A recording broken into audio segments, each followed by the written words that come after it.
Bomb বলে আজ শিবরাত্রি বলে রেডি হয়ে বেরিয়ে পড়লাম সাইকেল নিয়ে। আমি এখন যাচ্ছি আমাদের এলাকায়, যেখানে আমরা সব বন্ধুরা একসঙ্গে মিলে গল্প করি।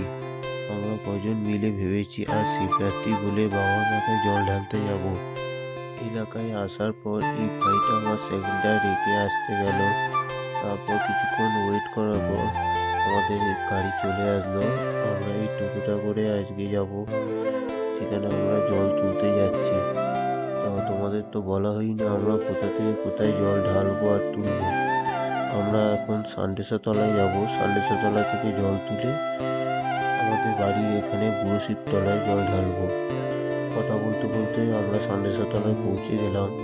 আর সোজা আমরা এখন যাচ্ছি সান্ডেসা তলার ঘাটে। ঘাট থেকে জল তুলবো, তুলে তারপরে আমরা বেরিয়ে যাব।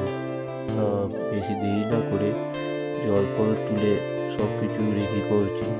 রেডি করার পর বাঘটাকে পুজো করে নিলাম। তারপর সবাই ফটো তোলাতুলি করছিল। আর এদিকে দেখি এই ভাইটা ছবি তুলতে গিয়ে তার নিজের মাথার চুল